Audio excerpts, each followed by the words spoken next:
but if it repeats the habits of the last flight, you would expect a bunch of testing activity to occur after Chinese New Year. And again, we're there to collect that information, provide it to our customers there for their own missions, whatever they may be. Now, just on the question of deterrence, I don't want to go into space control and things like that, but one of the benefits of having commercial unclassified data is the ability to use it for attribution. And I was explaining over morning tea that we've had operators around the world ring us up and go, and we had a problem with a satellite at this time. Do you have any information? Well, guess what? We record everything. So we've gone back in time, found that the satellite was in close proximity to a debris field at that time, and most likely had an intersect with small debris. At least that answers the question, what happened, in terms of attribution. So this is the things we can offer commercially, and I think that's very important that you can do that at an unclassified level. But lastly, I think the important thing here is systems such as Leo Labs do a certain amount in the information space. We're here to establish partnerships. Mission partners is really what we look for, those that will be supporting various missions, whether commercial, civil or military. We cut our sort of supply there, but we think they're very important because that's the way the industry will scale. Happy I've actually just started a partnership with Israel and providing some test and validation data from our radars to the ISTRAC system, which we look forward to hopefully being successful in developing a further partnership here in India. Anyway, thank you very much. I just wanted to tell you exactly what we're up to. Thank you.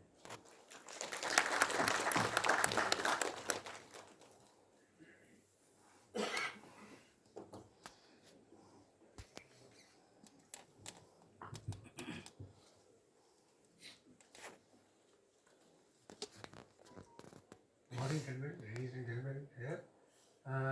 Today the topic is very, very interesting as to space domination and space deterrence. We are already talking about space dominance, which is futuristic for us because we are yet to establish ourselves from space. I'll cover as to how we are talking too early, but it's good that we must think on these lines. Even at the stage, nascent stage of space warfare that we are talking of space dominance. First is, I want to highlight issue about the deterrence. The deterrence word has become a common word. Actually, it starts with the nuclear deterrence that we are talking about. The nuclear deterrence is a real deterrence as of today because the use of these weapons of mass destruction raises the level of annihilation and almost wiping off of the mankind of that area, of that country. So the deterrence is very high.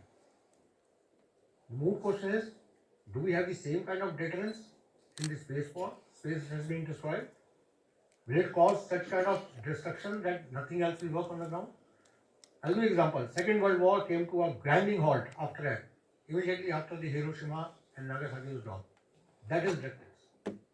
The fear of such kind of devastation. That doesn't exist in space war. Yes, there will be problems. Like your mobiles will go off, your air travel will go off, a lot of other things in life will go off. But it doesn't stop you from living, it doesn't stop. Entire Europe was rebuilt after even the Second World War. Huge amount of carpet bombing. Europe today once again is a buzzing economy. So there is resilience within the countries, resilience within them. So deterrence, when we talk about deterrence, in what sense are we talking deterrence? We must understand the level of deterrence. That is one. The second level of deterrence was mutual assured destruction. Here, both US and USSR, erstwhile USSR, had the amity and they stopped stockpiling of the nuclear because they knew there was a mutual assured destruction at some level. And the stockpiling stopped. Will it happen in space?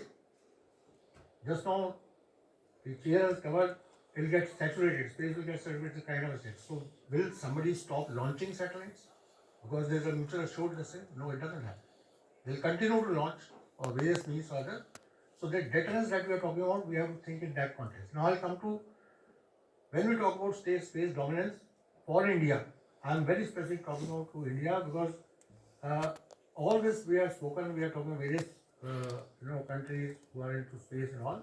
We are interested in space, India.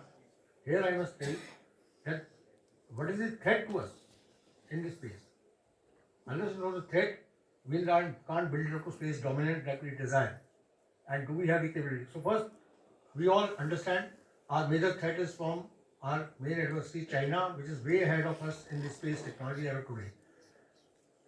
The chair had talked about in the last year, he talked about 1991 Gulf War, where the people considered that yes, there were space assets were used, and it was a space assets used to enable the war. So the war was space enabled war. It was not a space instituted war. So there is a difference between the two. Even today, we have the space enabled war if it is going to happen. So the assets are being used. To what extent they are allowed to use, to what extent they are denied the use, that is where what the chair had just brought out in his opening address, the level of dominance and level of deterrence will work. So for the China as far as concerned, I hope you all are aware, China was silently watching all these wars when they're doing, and they planned their move in such a manner that they progressed well in the space, they saw the future.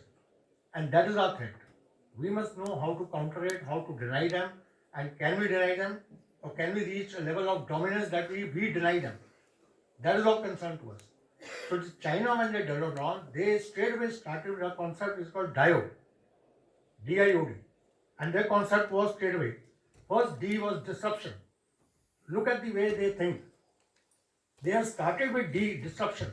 Next is interference. So the level of denial, if we talk about China works on, is it first is itself is disruption, then interference, and then is the obstruction. Starting from a higher level to the lower level. And last is the, if nothing else, destruction. So this is a diode concept they have developed a set from. Similarly, China developed their entire space capability, which is going to be a threat to us, is under three very clear heads. First one was capability to enter space. That we already are. ISRO, we must thank ISRO for giving us a huge platform so many years, and we are in this space. So the capability to enter space was the first step they took. Obviously, that is the tracking, trajectory, telemetry control, building of SSA, whole lot of things, ECM. And the most important part in the capability to enter space was the cyber security. One of the audience had brought out yesterday the question cyber hardened. Very, very pertinent. While we have done the capability of entering space, cyber hardening is nowhere. What the China has developed is exactly with the cyber hardening. So this is the thought process that they do what they do. And this is what is, along with the cyber security, they have both the cyber offensive and cyber defensive in their capability. So please understand as to what kind of threat we are going to deal with, and do we have the deterrence and dominance capability. Next, they said, first, after entering space, next step is capability to exploit the space. We in India are not yet able to do the kind of exploitation that we want, and we are, most of it is peaceful exploitation as of today, not about the war waging capability in that form. What they have done is, the entire thing is about recce, surveillance, battle strike, support, and all communication, everything is to the military usage of the space assets, which is for all Army, Navy, Air Force, as well as the strategic force they have. So they cater for all, and this is where they are moving along. And the last thing in this is, after having entered space, exploited space, now the last step they have is to control the space. These are the three steps they work, and they are already at the space, at the level of controlling space. So now we must see where we stand, what is our threat level, and this way industry will have to put their minds together in coordination with the armed forces, and do we have the capability to counter this and create a space deterrence for our country that we can do for the China. And that's obviously the capability to control the space. They have the ground-based asset, ASAT capability, co-orbital, anti-satellite, and direct weapons. Whole lot of things that we have spoken about in the last 2 days, and we are like using. So this is what it is, and I'll just sum up with just two more things. One is the desired capability. Then based on all this, what is the desired capability we need to have? So will it be rapid space launch capability? Do we need to develop that? Where we are today, and can we develop that? That is one. Second is the balance of offensive defensive capability along with the cyber hydrant. This is very important for us. And thirdly, like what Dr. Ajay brought up today morning, that the NAVIC. We are still very far away from establishing the full NAVIC system, which is very important for any of the military operation in the future, because we'll be denied GPS, we'll be denied all kinds of the satellite communication, everything. There's no doubt about it. Self-reliance, Atmanirbharta in this zone is very, very important if we want to exploit the space and create a space deterrence at least, if not space dominance. Then lastly, I leave you people with just 3 remote questions that we just wanted to think about. In nuclear deterrence, there is an escalation ladder. Will that escalation ladder or similar escalation will work in the space deterrence? Think about it. Secondly, like in nuclear exploitation, there can be a control zone, radiation control zone can be created. That's good. But in this case of space, if the space warfare and space dominance takes place in some kind of asset destruction, do we have any kind of ability to control the debris?